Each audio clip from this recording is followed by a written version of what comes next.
Handicapper Steve here, handicapping the racing from Aqueduct Racetrack here on Sunday. It is the 9th of October 2022. Gonna look at the stakes races on the program from Aqueduct, but before I get on to that, remember to please follow me on Twitter at Horse Racing Kid 5 for more selections for race courses around the world. The stakes action from Aqueduct will be looking at races 3, 6, and 8. The third race, it is the Beldame Stakes. It's a grade 2 event going for a purse of $250,000, race for fillies and mares, 3-year-olds and upwards. Field of 5 horses going to the Belmont main track. The distance of ground here of 1,800 meters, if you want to go by that, or the distance of ground of 1 mile and 1/8 on the Aqueduct main track. 1,800 meters, 1 mile, 1/8. And I show the diagram. It just gives me a second to look down my notes. Just bear with me. Sorry, I'm stupid. I can't do two things at the same time. My top selection here, I'm going to go with the number 1 horse Nest. Let's go 1, 2, 5, 3 in the superfecta. 1, 2, 5, 3 super. Top selection 1 horse Nest. 3-year-old filly by Curlin here. Top Pletcher trains. Irides Jr. gets the leg up. The horse's most recent outing came 20th of August at Saratoga. Mile and a quarter in the grade 1 Alabama, and the horse won by 4 1/4 lengths, and she had a dream trip that day. She sat back early, she slowly moved her way up, and, she took off clear even after hitting the gate going out of it. It was an all-around good race. Come back here to a mile and 1/8 at Aqueduct where she's had success. I think she should really run a good race. 2 back in the coaching club, American Oaks, Saratoga, mile and 1/8 on 23rd of July. She probably ran one of the races of her life. She's winning by 12 1/4 lengths from a tracking position. She stalked and she took away the Kentucky Oaks winner, Sacred Oath. She just kept going. An all-around good race for her there. And then another great performance against the boys in the Belmont Stakes at Belmont over the mile and a half. He finished second by 3 lengths. If she would have had a better beginning, she stumbled and she just couldn't get out of there so clearly, but she stalked. She had a decent turn of foot behind the stablemate O'Donegal. Not the world's worst race for her. And then the Kentucky Oaks, she finished second by 2 lengths. Secret Oath had the jump on her, but she was really running a great race. Other than that, before that, the other par race was attempted. Coming here today, training well on the train track at Belmont, I'm going to give her a shot at 1 to 5. Like I said, 1 to 5, not the best price. We'll have to hit the super for this race. Let's play for like $5. So to recount my selection for the third from the Big A, it is the Beldame. Let's take the 1 horse Nest, 1, 2, 5, 3 super, that $5 super. My top. Let's get to the 6th race from Aqueduct, which is the Futurity Stakes. It's a grade 3 event going for a $150,000 purse. Race for 2-year-olds here. 8 horses are entered to go to the outer turf course, the distance of ground of 1,200 meters, or the 6 furlong trip on the Aqueduct outer turf course. 1,200 meters, 6 furlongs here. Rails at 12 feet, so just keep that in mind. My top selection, I'm going to go with the number 3 horse here, Inflation Nation. Let's go 3-2-8-5 in the superfecta.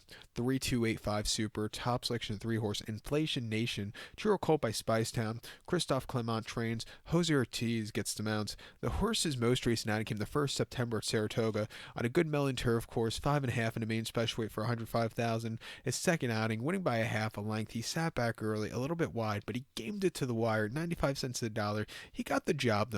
Come to stakes, quality horses shouldn't be a problem. I think the horse could really improve to get to the winner's circle today. 2 back in the debut on the 22nd of July at Saratoga, 5.5 in the melon and main special weight for 105. He finished second by a head. He sat back early, a little bit wide, but he was closing up well late. Not the world's worst race for him. He's been on the improve with every single race. He's training well on the train track at Saratoga. I'll give him a shot at 3 to 1. I think the 2 horse Nagirok. There we go. It's Tiro Colt by Leah. Manny Franco's on this one for Grand Motion. I think this horse is your second likeliest winner. Most recently here at Aqueduct, going 6 furlongs on the main special weight. The horse won by 3.5 lengths that day, and he basically put on a show. First time in the motion barn.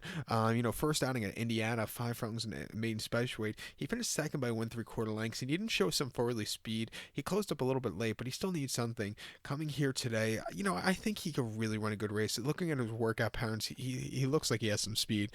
Those thoroughbred training center workouts are usually quite slow, but if you look over his form, his workout are quite fast. So just keep that in mind. I think he has a really strong chance of winning.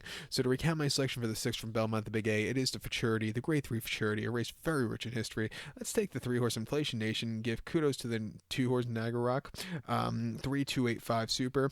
3-2 in your multi race. The 8th race from Aqueduct race that used to be run here years ago. It is the Knickerbocker Stakes. It's a grade 3 event going for a purse of $150,000, race for 3-year-olds and upwards. We have a field of 10 horses going to the inner turf course. The distance of ground. I'm so tongue tied today. The distance of ground of 1,800 meters or a mile and an eighth on the Aqueduct inner turf course. 1,800 meters, a mile and an eighth here in the Knickerbocker. Like I said, it used to be always run here at the end of October on the over the inner turf course here years ago at Aqueduct, and it's always been one of my favorite races. I'm gonna go with the 8-horse Palo Alto as a top selection. Let's go 8-5-10-3 in the superfecta. 8-5-10-3 super top selection 8-horse Palo Alto. 5-year-old gun by Intello. Grand Motion train. Jevion Toledo gets the mount. The horse's most recent outing came in the Baltimore Washington International Turf Cup at Pimlico, 1 mile on the 10th of September, finishing second by 1.5 lengths. It was the horse's first start since the springtime. First start stateside. He stalked. He had the lead. He got out kicked by the winner set piece, but he ran his heart out there. Second off the bench, getting an extra 16th a mile on a turf course that could play towards his running style. I think he can really run a good race. Two back, he ran the 8th of May at Saint Cloud, 1 mile in the Group 2 Prix de Mouget, and he finished fifth by 1.5 lengths that day. He stalked again. He gets to the front end, and then he just stops. What can you do? He just needs to keep going there. And then before then, the Group 3 Prix Edmond Blanc at Saint Cloud on the 2nd of April, he finished third by 3 lengths. He sat back early, and he just never got the good turn of foot. First back from Doha, he needed the race, and then in Qatar at Doha, 1 mile in the local Group 2, he won by 1 3/4 lengths that day. And from a tracking position, he got the job done, but he had to be used a lot that day. And then before that, Consumers on the poly track, 1 mile on the 17th of January in a conditions race, winning by 1 1/4 lengths, again from a tracking position against the lesser quality horses. He's really taking off clear. He likes quick ground. He's not going to see as quick ground as we would saw last weekend, or 2 weekends ago. But I think here at 4-1, he's very loaded. Let's use him. I think you also have to use the 5-horse L'Importeur for Chad Brown and Manny Franco. Most recently, the Pressure's Passion over the mile and a half at Monmouth won quite easily and had a decent third in the Bowling Green before that. Won the Fort Marcy earlier this year on very waterlogged turf course. Come back to Aqueduct where he won last fall. I'll give this horse a shot on the ticket. But to recount my selection for the 8th, it is the Knickerbocker. Let's take the 8-horse Palo Alto. Give kudos to the 5-horse L'Importeur. 8-5-10-3 super. 8-5 in your multi-race. So good luck to all, and please follow me on Twitter at HorseRacingKid5. Good luck, everybody.